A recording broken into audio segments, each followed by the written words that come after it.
The state of Wyoming is ranked as the lowest, the 50th in the United States for Native American graduation rates. The problems and promise of Indian schools. Next on Wyoming Chronicle.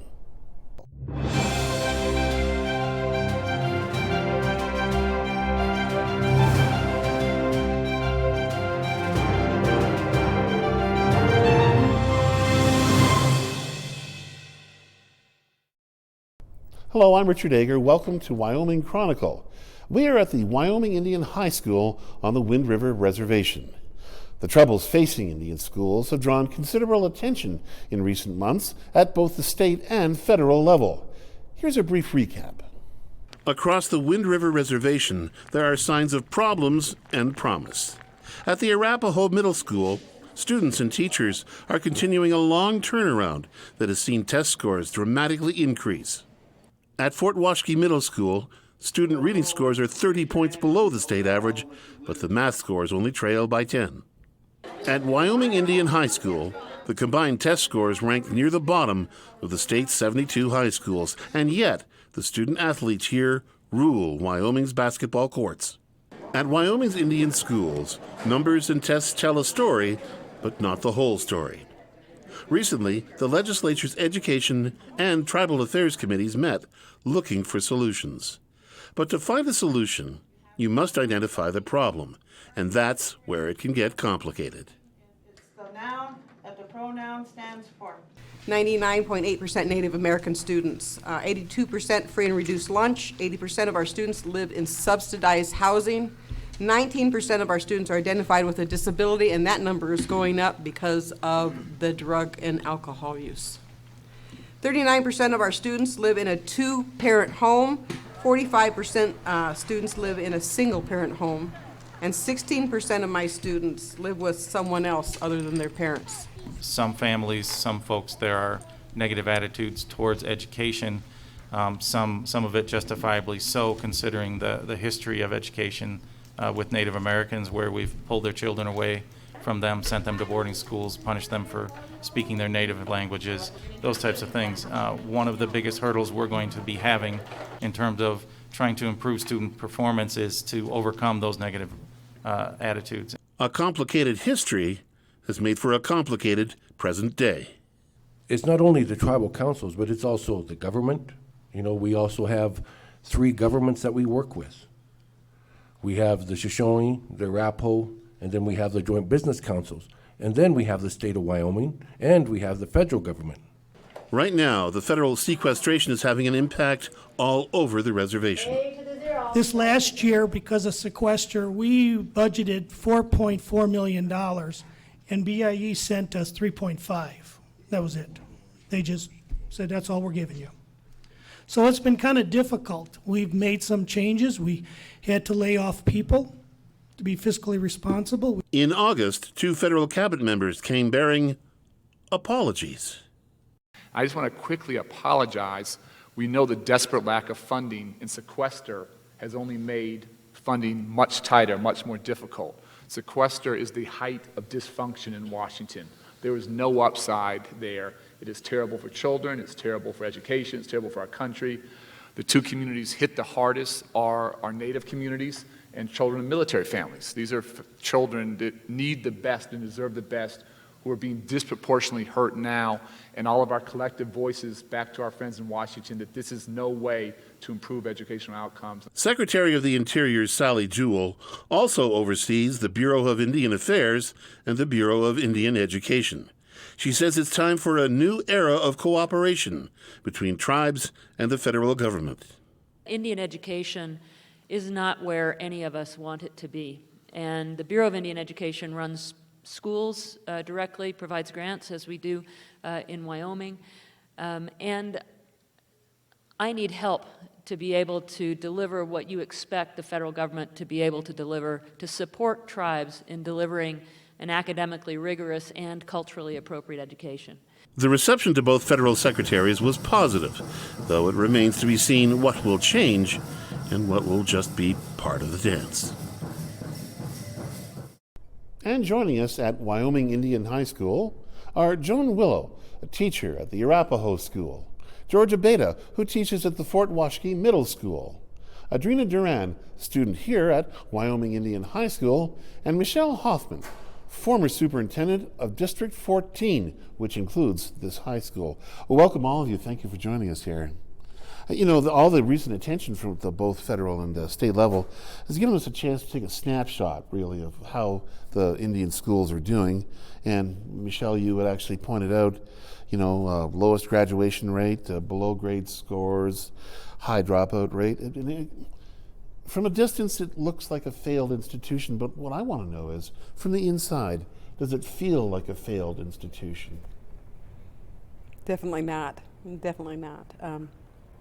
We just jump in, anyone, but those are only one point, one measurement of, and you know, when we talk about proficiency scores on pause, when we talk about the dropout rate, we don't look at the completion rate. There's other sides to the story that we're not telling. It's like that saying, don't judge a book by its cover. Yeah, and they don't see everything that goes on every day inside the classroom with the younger students like K1, 2, the 8-year-olds, and they're having a really successful day at school, and that is never really talked about. What's your sense, George? I mean, you've been teaching at the school for how long? 21 years at Fort 21 Washakie years. School. And I think our future's bright. We see the kids that are coming up, and we see the programs that are being brought in for math and language arts. And to me, they match what's being tested a little bit better, and I think the scores don't reflect the match of curriculum with the assessments in the past. I mean, state legislators are rightfully concerned about getting value for their money, including obviously the money that's spent on education. Do you get the sense that the criticisms are unfair or just not accurate? Well, there's so much that's not measured by those state assessments. All they're measuring is two aspects of education. That's language arts and math. Well, there's more to education than language arts and math. You know that our students learn leadership skills. They're acquiring knowledge of their culture, which will help them succeed in the future. To me, and this is a whole picture that's being left out of Indian education, is what's important to our Indian students. In order to succeed in mainstream societies, they have to understand themselves. And there's only one way to understand themselves, and that is to understand where they come from and where they're going. And that's what Indian education does for our students. So we feel very secure and very comfortable when you talk about Indian education and the future of our people. Well, we have a student about to, I guess this is your senior year, right? So you're about to head out of here. Have you plans yet? Yes, I plan to attend Haskell Indian Nations University in Kansas. And that specializes in what is it, like Native education, or just is it a general college that is intended for a Native population, or? Yes. It's a university, so you can go whatever major that you want to go into. So for you, what's the value of remaining in an Indian milieu, with fellow Indians? Oh, I think it's really neat that Haskell is like for a college for natives, because it's like we live in two worlds, and it's with our culture and then the outside world. So how do you get to feel integrated with, as some have said, the global marketplace? Because the same pressures face every ethnic group, really, whether it be Chinese or it doesn't really matter. It's all very globalized right now. Yeah. You have to make your choice, You're living on the reservation, and a lot of people don't want to go off because they would rather stay here. It's safe. And to go out, you're like taking a risk, and to go off even to the University of Wyoming. When I went down there, I moved down there, and the people, some of them said, "Well, do you still live in a teepee? Can you show me how to sundance?" And sundance is you don't show people that, and that's what they were asking me. And they said, "Do you live in a teepee? And do your sons, what do they do at home?" But they do the same thing as you do. We're just Where do you think those questions come from? Is it just a cultural ignorance, or what was it?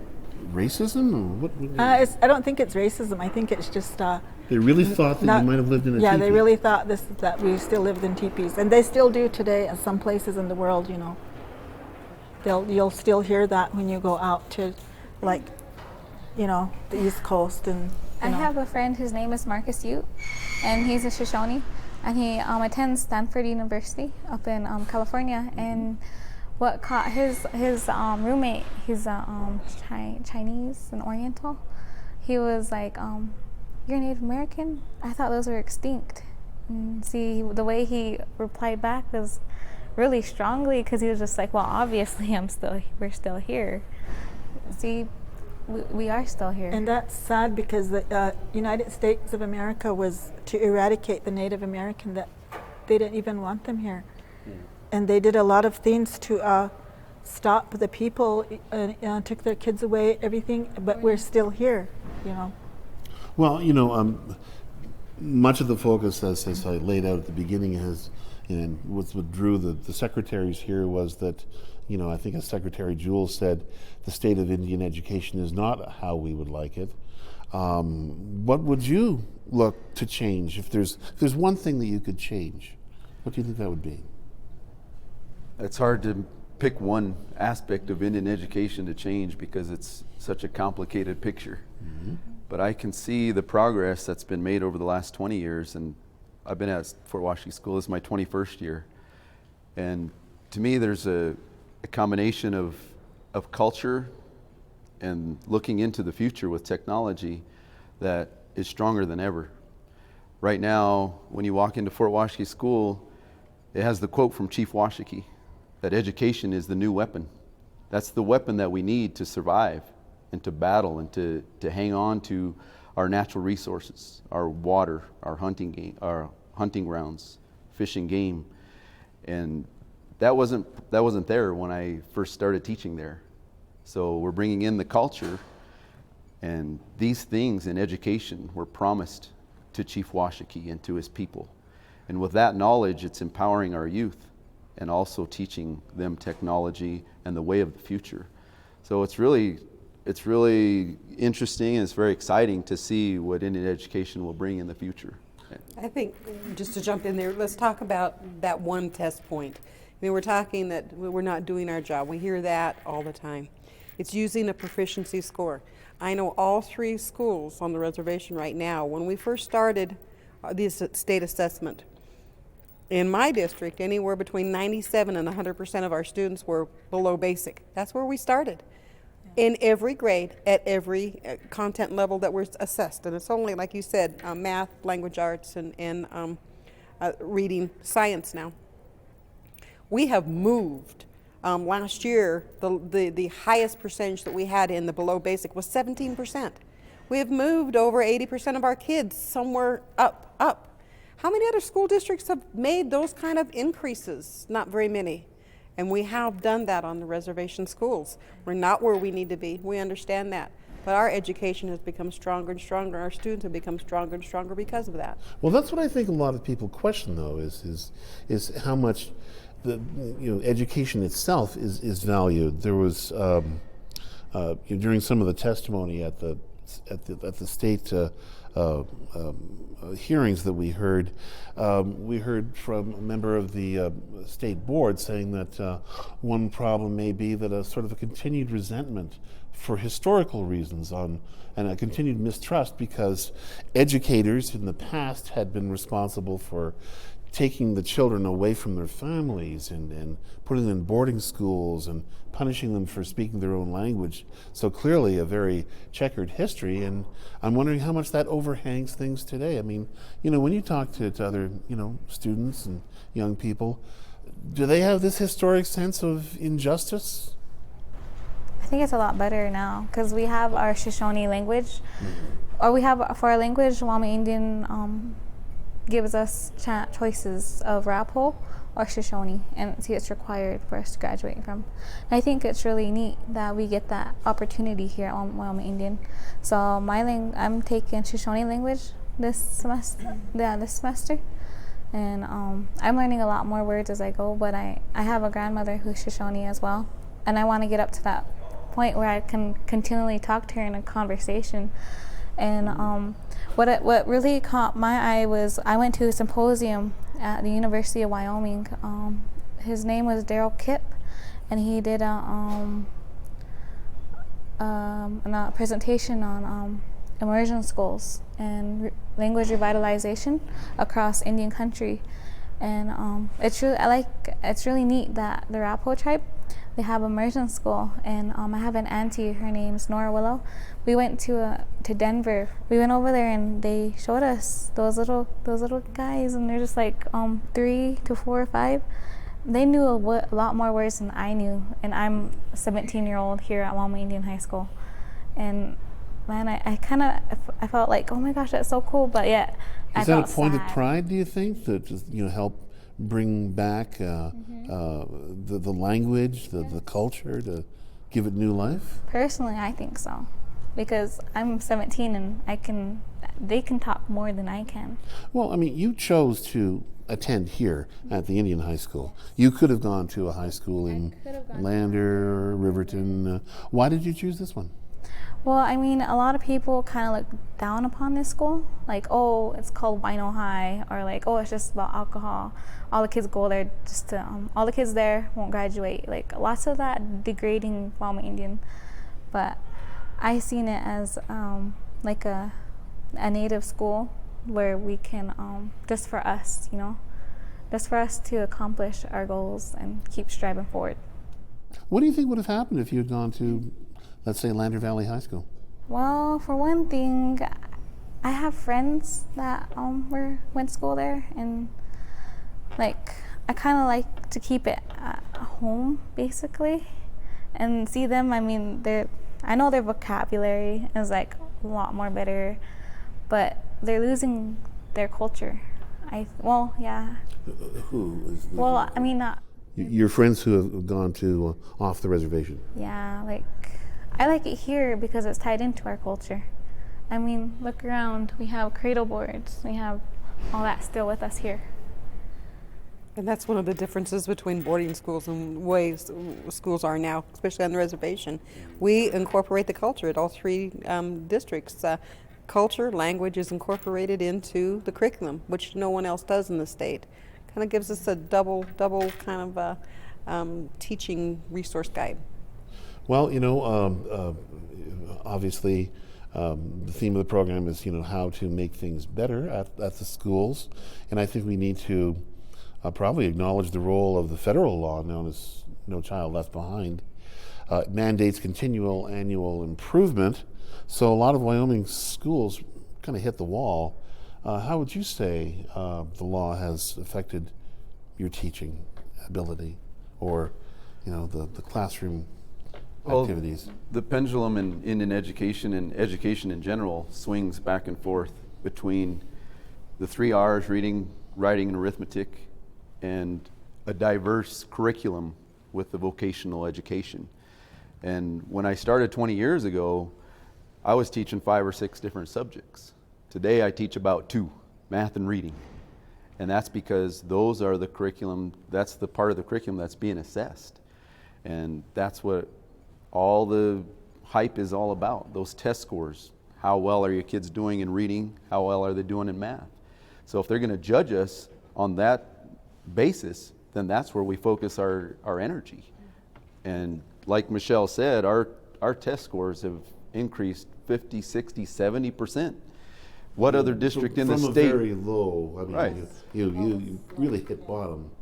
They're comparing us to non-native districts, and nowhere in the media is it being said Fort Washakie or Wyoming Indian or Arapaho has grown this much.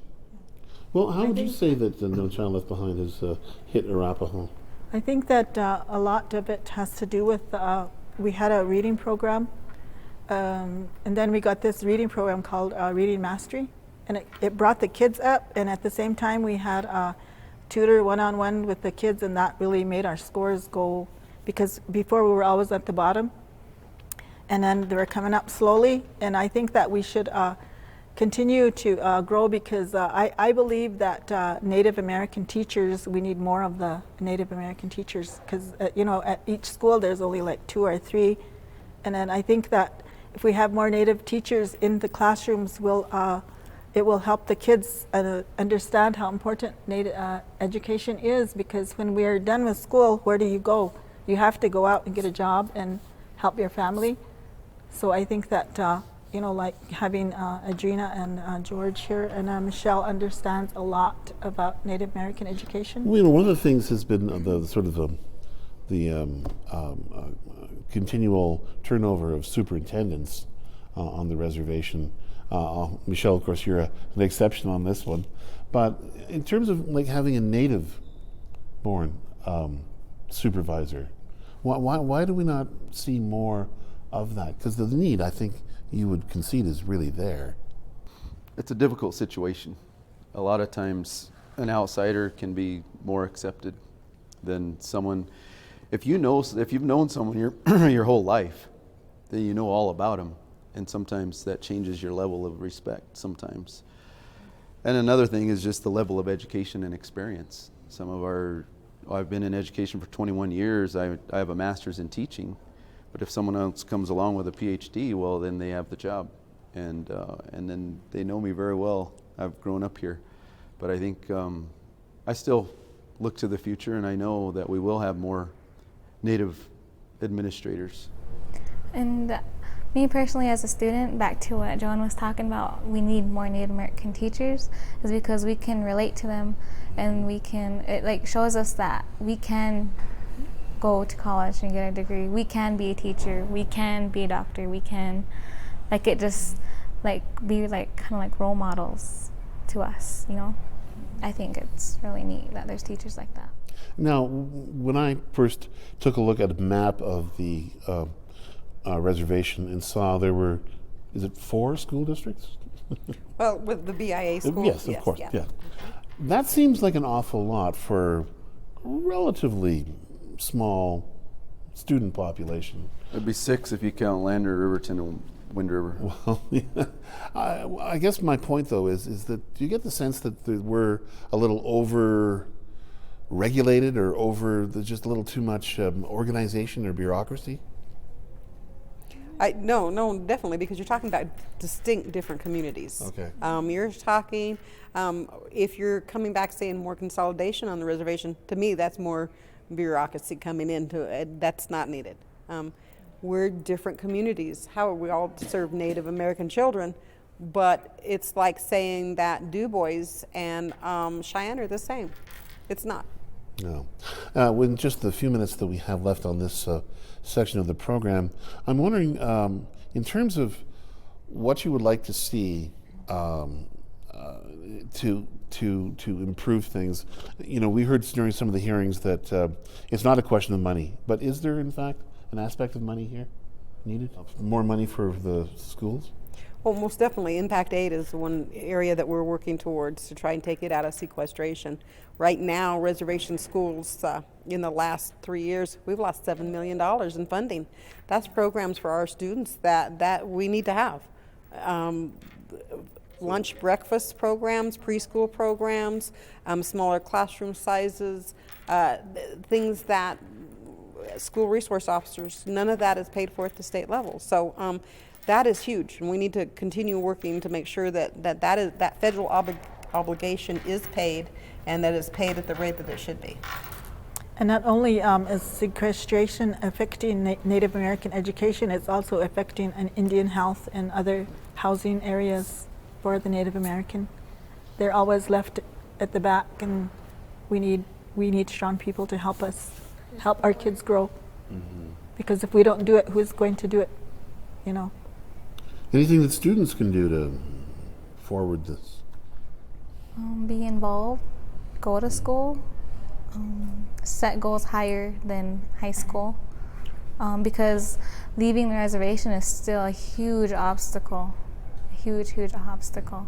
I mean, do you get frustrated seeing some of the choices that other young people make that, you know, why are you doing that? Not so frustrating. It's kind of like I don't judge them, Like it's just them. I mean, you have to learn from your mistakes. You don't know how to like do things unless you try them out yourself. So it's not so much frustrating. It's like not everybody's perfect, you know. And those that have learned from their mistakes, like don't do it again. Or like I learned from my mistakes, but yeah, I mean, some kids just do it. But other than that, it's... George, what can teachers do to improve I think things? there are factors in every classroom that will determine the success of the students, and one of the greatest factors is expectations. If you set high expectations, most of the time the kids will reach them. And that's a problem in education. Sometimes we water it down and we have these low expectations. Your aunt did this, your grandpa did this, well, that's all they've done. That's all you're going to do too? I don't think so. They can do anything they want. That's the expectation. It has to be a high expectation. And that is going to serve as the last word, if only for now. And so this conversation will continue on our website at wyomingpbs.org. And please join us next time for Wyoming Chronicle.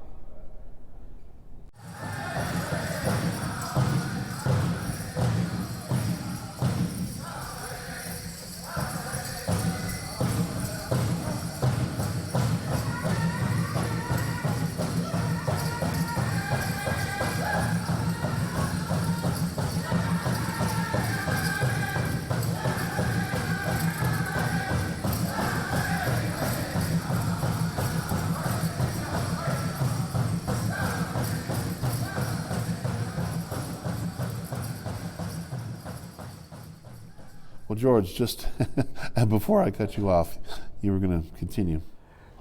If we have high expectations for our students, they will succeed. Another factor that will determine the success of our students is parental involvement. The parents need to be involved. At Fort Washakie School, we have a contract with the students, with the teachers, and with the parents. And they all make a promise that they're going to do their very, very best to be in school, to put forth their best effort, to support their students, to check over their homework, to read with them, to check their math problems every night. And if those things are done on a consistent, regular basis, we'll see huge improvements in our test scores. So I get the sense then that there is not this great dissatisfaction, I mean, from what you're all telling me here, on the part of Indian families with the schools that their children attend. Is that You know, they wouldn't be sending their children to our schools if they were dissatisfied, most generally. They can have a choice, just like you said, to go anywhere. They can go to Fort Washakie. My students can go to Fort Washakie, go to Arapahoe, they can go to Lander, they can go to Riverton. They choose, and their family choose for them to come to each of our districts. And so that's because they like what they have there. I mean, do you ever see those, you know, the headlines that every so often the scores are this and dropouts, etc. And I mean, when you see that, what do you think? I think we can do better, but we can do a lot better. It's like they're just focusing on the negative. It's never the positive. Well, that's what I was wondering, is if that's the response that you have, which is that always with the negative waves. I'm like, God, why you picking on us? There's so much that's not being said. Like I said before in the media, like Michelle said, they have choices to go to these different schools, and there's reasons why they go to those schools. Math and reading are just two pieces of the puzzle. Our kids can go to Fort Washakie School or to Wyoming Indian or to Arapahoe. They can learn their songs, they can learn the traditional foods, the medicines, they can learn how to sing, they can learn how to dance, and those are priceless gifts to the people, sometimes more valuable and more useful than some of those other things that we're talking about. And this transmission of the culture, is that wasn't always there, was it?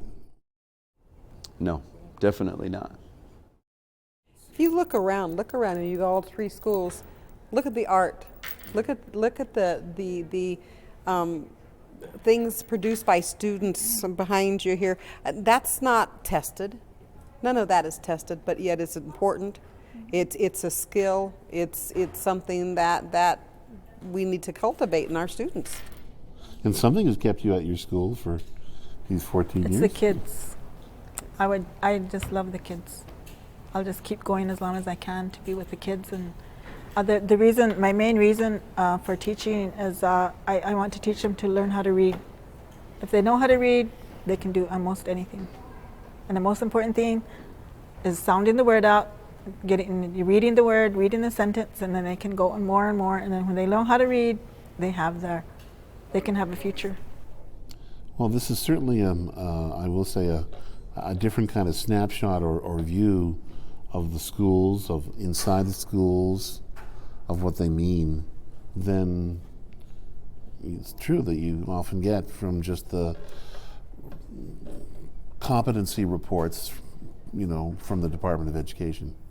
I know that back to what Michelle was talking about, we can get in picking different schools, we can get an education from all over, like Riverton Land or Wind River, but the reason I chose, most students choose here native-based schools like Pulaski, Arapahoe, Wyoming Indian is because we want to show them that education here, a high school diploma here, is just as good as any other school in Fremont County, just as good. I'd like to throw something out there that, we talk about 10% dropout rate. What happened to the 90%? What's happened? Where's the other 90%? They're completers, but we don't talk about that. It takes some of our kids a little bit longer to get through. Some of our students need going for a GED. They go to different school district. We need to be talking about the whole story instead of just one focal point. Dropout rate, proficiency. What's the whole story? All right. I want to thank you all. Thank you. Thank you. I really appreciate it. Thank you.